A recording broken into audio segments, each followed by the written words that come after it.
Qu'est-ce qu'on l'aime ce générique. Oui. Bonjour Jean-Marc Bonjour, Bloch pour les chroniques, le bloc notes dans les studios de Jade FM pour ces chroniques. Chronique, coup de cœur, un coup de gueule des fois, point de vue et opinion sur des sujets de société. On avait parlé des élections présidentielles lors de la première de Bloc-Notes. On se retrouve aujourd'hui pour la seconde émission et celle-ci est consacrée à l'Ukraine. Un chiffre, 107.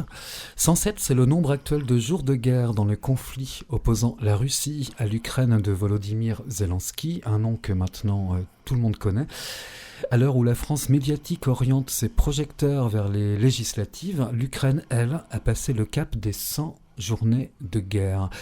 Depuis la chute le 20 mai du port de Mariupol sur la mer d'Azov, les Russes concentrent leur offensive actuellement sur la ville de Severodonetsk, qui se trouve à la limite occidentale de la région de Lugansk, une des deux régions du Donbass, avec celle de Donetsk. Tout ça pour resituer un petit peu la situation actuelle, et je vous propose que l'on commence cette rubrique, cette chronique, par un petit historique de l'histoire de l'Ukraine liée à l'histoire de la Russie. L'Ukraine, c'est le berceau de la nation russe depuis le Xe siècle. 44 millions d'habitants qui vivent dans cette petite Russie, entre guillemets. 1783, c'est l'annexion de la Crimée. 1917, l'indépendance de l'Ukraine. 1922, intégration à l'Union des républiques socialistes soviétiques, l'URSS. En 1991, effondrement du régime soviétique, déclaration d'indépendance de l'Ukraine. 2014, intégration de la Crimée à la Russie. 2022, offensive russe estampillée opération spéciale selon le président Poutine. Une histoire très riche. Une histoire effectivement très riche, très variée, et qui est en train de dégénérer quelque part. C'est vrai que cette guerre, en fait, je viens de dire que ça faisait un peu plus de 100 jours qu'elle avait commencé. En fait, elle a commencé en 2014, je crois, avec l'annexion de la Crimée. L'annexion de la Crimée sur laquelle tout le monde a fermé pudiquement les yeux. Quelque part, on a laissé faire Poutine. On s'est dit, bon, ma foi, c'est un peu son ex-territoire. Laissons faire les choses et ça va calmer ça va le calmer. Et puis, ma foi, on s'est aperçu au début de cette année que Poutine massait des troupes à la frontière de l'Ukraine, des troupes extrêmement importantes, plus de 100 000 militaires, 140 000, selon les photos je crois. Satellites américaines. Oui, absolument, des chars en quantité industrielle. Et puis là, il ne s'est pas passé grand-chose. On a eu l'impression, moi j'ai eu plus le sentiment qu'on était dans une espèce de forme de prise d'otage, que Poutine voulait prendre en otage l'Ukraine pour terroriser le monde entier, pour dire voilà ce que je veux, voilà quelle est ma volonté, et si vous ne cédez pas, ma foi, j'irai envahir l'Ukraine, quitte à même utiliser l'arme atomique. Ce qui m'a étonné à ce moment-là, c'est que le président américain, Joe Biden, a dit de toute façon, l'OTAN n'interviendra pas. Ça a été dit d'entrée. Ça voulait dire, quelque part, c'était un message, je crois, lancé par les États-Unis à la Russie, à Poutine, en disant « Tu peux y aller, tu fais ce que tu veux, fais-le vite, comme en Crimée, et on ne va pas bouger une oreille. » En fait, ça ne s'est pas passé du tout comme ça, parce que les Ukrainiens ont une capacité de résistance, une capacité d'opposition bien supérieure à celle que le monde entier imaginait. D'ailleurs, les Américains ont proposé au président ukrainien, Zelensky, de l'exfiltrer. Et s'il l'avait exfiltré, effectivement, je pense qu'à ce moment-là, parce que c'est lui qui arrive à fédérer tout le monde en Ukraine, je pense qu'à ce moment-là, les Russes pouvaient entrer en Ukraine, pouvaient probablement s'emparer de l'Ukraine, de tout le territoire ukrainien. Et puis, ma foi, les Ukrainiens se sont comportés d'une manière différente à celle qu'on envisageait au départ. Et là, ça a fait changer la donne. On n'a pas voulu intervenir directement, probablement à juste titre. On a armé les Ukrainiens, on leur fournit des moyens. Mais je crois que dès le départ, quand on est face à une prise d'otage, moi j'en ai vécu une 30aine dans ma vie, C'est au départ qu'il faut montrer sa force, c'est pas après.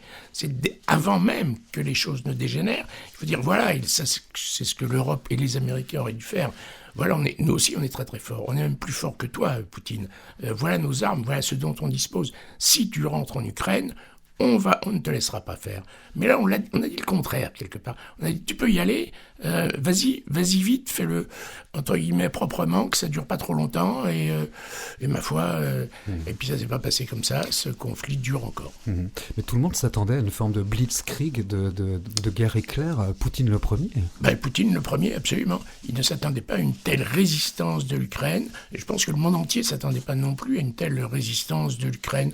D'ailleurs, les Ukrainiens, c'est curieux, parce que les Ukrainiens, c'est vrai qu'ils sont russes quelque part. Ils ont tous des familles divisées. Ils sont très nombreux à avoir leur père, leur mère ou leur grand-père en Russie, etc. En Ukraine même, il y a des pro-russes, il y a des gens qui comprenaient l'intervention de Poutine. Il y a des Ukrainiens qui se sentent plus russes qu'ukrainiens. Cette résistance est assez exceptionnelle, est assez extraordinaire.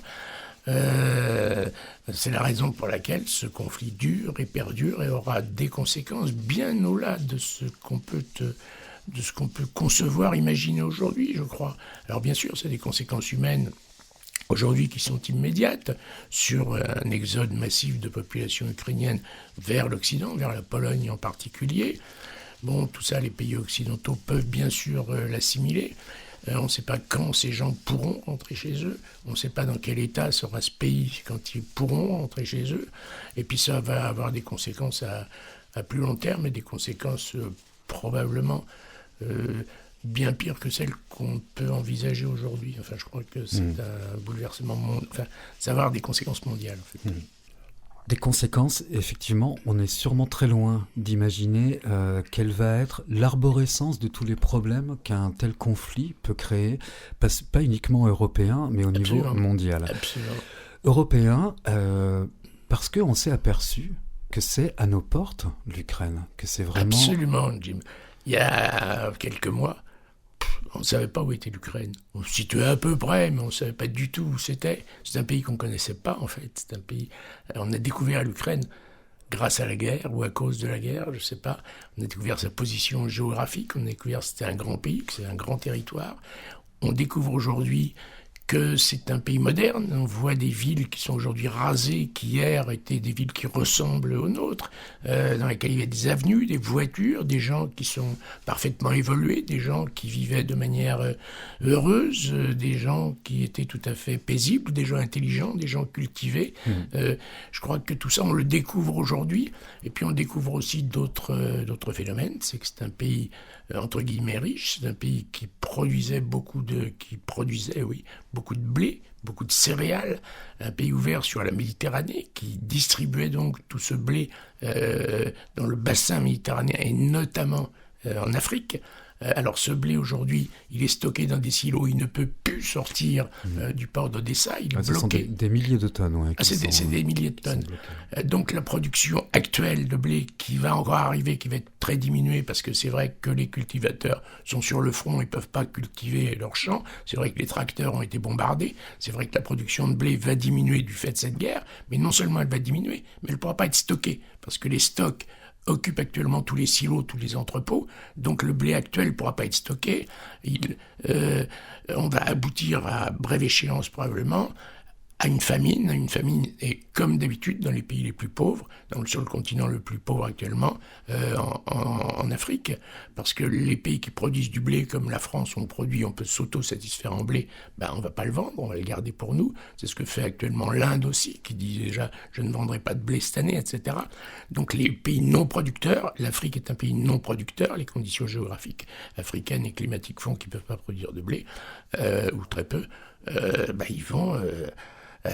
on va vers une sorte de drame mondial, une famine mondiale, une famine des pays les plus pauvres. Alors on sait ce que ça engendre, la famine, la sécheresse du Sahel. Ça a fait naître Boko Haram, c'est-à-dire le djihadisme africain. Ça engendre des exodes de population, des migrances massives. Ça a des conséquences qu'on peut probablement pas mesurer.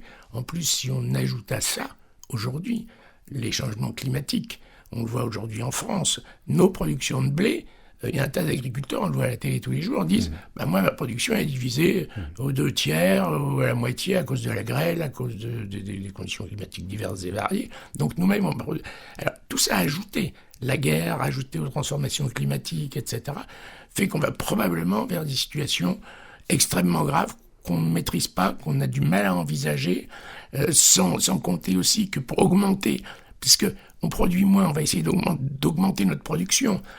L'objectif, c'était de retirer les pesticides aujourd'hui, par exemple.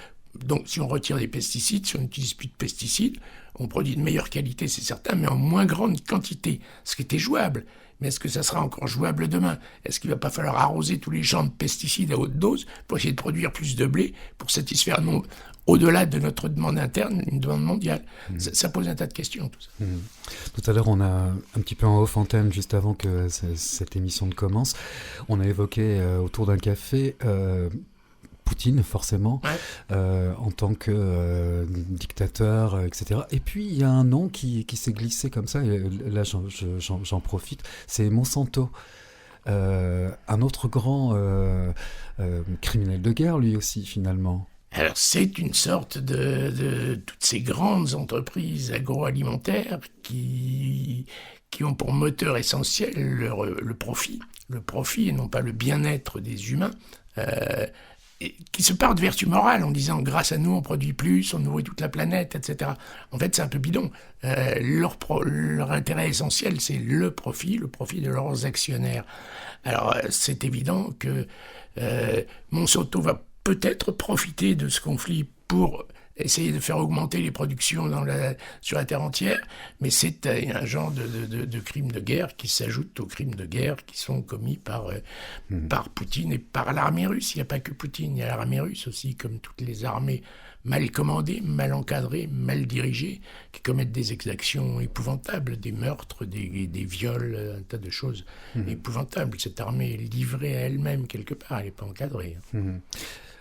Est-ce qu'on assiste également au niveau et de la part de l'armée russe, qui n'est pas du tout une armée d'occupation, à cette politique de la terre brûlée, si j'ose dire, c'est-à-dire qui consiste à raser tout, de manière à mettre à plat une économie existante? C'est la technique, effectivement, c'est la technique actuelle de l'armée russe. C'est le tapis de bombe, on rase tout, on détruit tout, et puis après on verra bien, mais on force les gens à partir, on force les populations civiles à s'enfuir pour pouvoir raser des villes entières, des infrastructures entières. C'est un vrai désastre humain, économique, enfin, bien sûr. Votre expertise d'ancien flic et de nouveaux citoyens, comme on l'a évoqué la dernière fois. J'ai toujours été citoyen. Oui, je suis citoyen, flic. Flic, ouais, c'est ça. Et vous parliez d'une prise d'otage, mais finalement, elle est mondiale, cette prise d'otage, après les propos qu'on vient d'échanger. Absolument. Oui, et Poutine a réussi à prendre le monde entier en otage. Il terrorise le monde entier avec l'arme atomique. Il menace d'utiliser l'arme atomique si quiconque intervient dans ce qu'il considère être ses affaires, parce qu'il considère que l'Ukraine, c'est son affaire. Alors, ça ressemble à un certain nombre de choses. Vous savez, à une époque, les États-Unis considéraient que Cuba, c'était son affaire. On est un peu dans une situation un peu identique, quelque part. Hein. C'est d'ailleurs pour ça qu'au départ, je pense que les Américains ont dit l'OTAN n'interviendra pas, parce qu'ils pensaient à Cuba, quelque part, parce qu'ils ne voulaient pas que l'URSS, puisque c'était l'URSS à l'époque intervienne à Cuba. Donc il y avait une espèce de entre l'Est et l'Ouest, un modus vivendi, chacun avait son territoire, son partage du monde, qui date de Yalta d'ailleurs.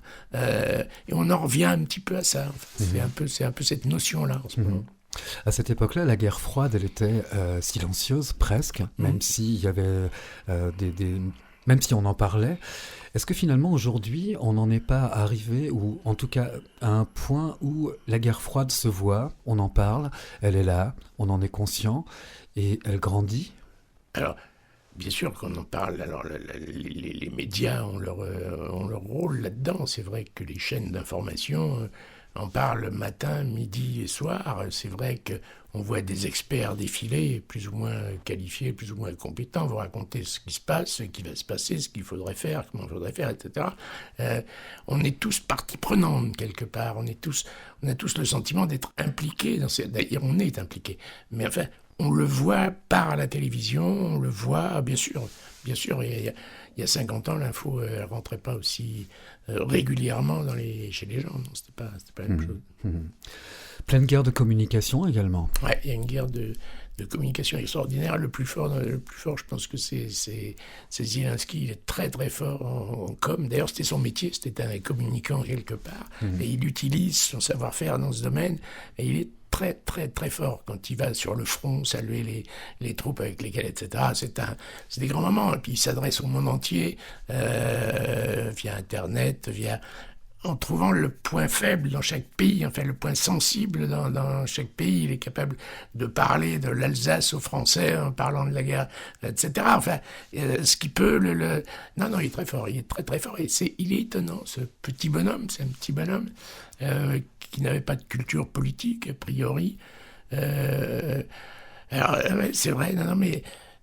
Et c'est vrai que s'il avait été exfiltré par les Américains au début, les choses auraient eu une tournure complètement différente. Ça aurait tout changé, ouais. Ça aurait tout changé. En tant qu'ancien flic, vous avez un regard, une analyse forcément spécifique sur un conflit tel que celui-ci. Est-ce que ça vous rappelle certaines affaires ? Est-ce qu'il y a un saut dans le temps faisable ? Alors bien sûr que ça me rappelle un certain nombre d'affaires, ça me rappelle des prises d'otages. J'ai l'impression qu'on est dans une vaste prise d'otages. Ça me rappelle aussi mes notions de droit, parce que j'ai fait du droit, j'étais étudiant, sur le droit de la guerre. Parce que le droit de la guerre, il est codifié quelque part. C'est plutôt d'ailleurs... ça serait plutôt le droit de la paix, c'est plutôt le droit de... Mais enfin, on a le droit quand même de faire la guerre, il y a le droit... Dans quelles conditions on peut entrer en guerre et dans quelles conditions on peut faire la guerre. Là, on est plus, actuellement, il y a probablement, les crimes de guerre sont innombrables. Hein. On est en dehors de tout système conventionnel, de tout ce qui existe, de tout ce qui est codifié dans les conventions de Genève, dans les conventions de la Haye, dans les conventions de Genève. Seulement, il ne faut pas oublier qu'en général, ce qui est étonnant, c'est qu'il y a les vaincus qui sont jugés. Les vainqueurs ne sont jamais jugés. Alors on parle beaucoup du CPI, du tribunal de la Cour pénale internationale, qui existe. Mais est-ce que les dirigeants russes passeront un jour ? Je ne suis pas sûr, parce qu'ils ne vont pas perdre, ils ne peuvent pas perdre. Ils ne peuvent pas perdre la face, en tout cas. Quitte à tout raser, ce qu'ils font actuellement, tout raser le Donbass, ils sortiront vainqueurs de cette affaire, enfin ils diront qu'ils sortiront vainqueurs, donc ils ne seront jamais jugés. Comment vous l'envisagez, la suite de ce conflit, vous en tant qu'homme ? Moi, je vous dis, en tant qu'homme, je pense que la suite de ce conflit devait avoir des conséquences mondiales extraordinaires. On va probablement arriver... ça ne peut pas s'éterniser, c'est pas possible. Il y a déjà une sorte d'enlisement. Les pays, l'Europe est assez, on l'a dit, solidaire. Elle n'est pas si solidaire que ça. C'est plutôt les États-Unis qui mènent le jeu avec l'OTAN, en disant on va installer des bases de l'OTAN, etc. L'Europe dit oh là, avant que l'Ukraine soit européenne, ça va être très très long. Certains pays disent il faut arriver à une négociation. D'autres pensent qu'il ne faut pas négocier.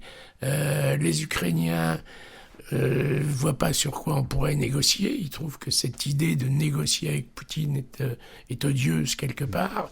Que la Russie n'ait pas honte, faut pas humilier la Russie. Ce terme, faut pas humilier la Russie. Ça, c'est un petit peu les propos du président Macron. Ouais, c'est un peu notre position. Alors, on n'a pas, une fois encore, il n'y a pas... Alors, on a le sentiment d'une Europe assez unie. C'est pas si vrai que ça. On n'a pas de politique étrangère commune, et là non plus, il y a quand même des fissures entre l'attitude que les uns et les autres ont vis-à-vis de Poutine, ont vis-à-vis de la Russie. On voit aussi que la Turquie est en train de rentrer dans ce jeu, est en train de négocier avec Poutine pour que le blé puisse sortir d'Ukraine et aller vers probablement l'Afrique. Alors évidemment, je crois que la négociation, c'est Poutine serait d'accord pour que le blé sorte d'Ukraine, mais il prendrait l'argent qui vient du blé. C'est lui qui vendrait le blé produit par les Ukrainiens, ce qui lui permettrait évidemment de continuer son effort de guerre. Tout ça est très paradoxal, c'est très complexe. Merci beaucoup Jean-Marc, en tout cas de ce point et de votre opinion, de votre regard d'humain. C'est un regard d'humain, tout simplement. C'est un regard de citoyen engagé, c'est vrai. Mmh. Et c'est également le but de ces chroniques, le bloc-notes. Un petit mot, parce qu'on s'était dit qu'à chacune de ces chroniques, on parlerait du festival qui est en approche dans quelques semaines, ça se rapproche, et puis là on est dans une saison où le temps passe très vite. Oui, on est en approche. Donc en approche, pour l'instant il est encore tout feu éteint, mais ça va bientôt s'allumer. Ouais. Alors où est-ce qu'on en est de ce festival consacré au polar ? Eh ben, ça se présente super bien. J'ai déjà un tas d'intervenants qui ne souhaitent que venir, que s'exprimer sur le sujet essentiel dont on va parler, c'est-à-dire sur les tueurs en série, ces fameux tueurs en série. On parlera des tueurs en série français, parce que si on parlait des États-Unis, ce serait trop volumineux quelque part. Des tueurs en série français durant le XXe et le XXIe siècle, c'est-à-dire des gens que tout le monde connaît, ça ira de Landru jusqu'à Fourniret, jusqu'au Grêlé.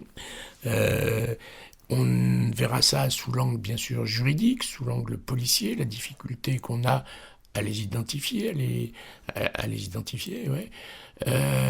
Sur l'angle psychologique, il y a un psychiatre, un expert psychiatre qui va venir, qui est expert auprès des tribunaux.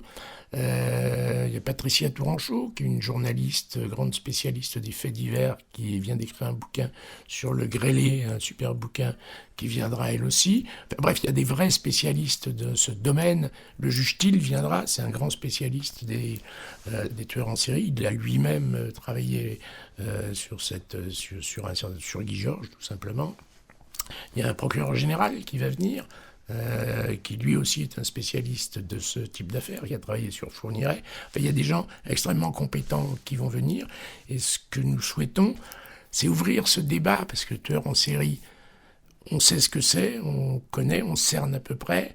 Mais en fait, est-ce que le plus grand crime en série qui n'existe pas, qui existe actuellement, ça ne serait pas le crime contre la planète, le crime contre nos ressources naturelles, et on essaiera en fin de parcours, puisque c'est un parcours sur 4 jours que ce festival, en fin de parcours, de traiter de cette notion d'écocide, c'est-à-dire de crime contre l'humanité, que seraient les atteintes à l'environnement, à notre environnement. C'est un crime contre nos enfants, contre nos enfants, nos petits-enfants, etc. Donc on va faire venir un certain nombre de spécialistes qui nous parleront de cette vraie problématique. Je pense que c'est une vraie problématique, parce que on s'aperçoit dans l'histoire, quelque part, que ce que le politique ne peut pas faire, et là je pense que pour des raisons économiques, le politique est très limité dans son action dans le domaine de l'écologie, ma foi, est-ce que le juridique, est-ce que la justice ne peut pas le faire ? On se rend compte que de plus en plus dans notre monde, ce que le politique ne fait pas, la justice arrive à le faire. Très belle phrase de fin. Sur ces chroniques bloc-notes, si vous les avez prises en cours de route, sachez qu'elles sont rediffusées ce soir à 17h. Merci infiniment Jean-Marc Bloch d'être toujours présent dans les studios de Jade FM. À très vite. Eh bien, c'est moi qui vous remercie.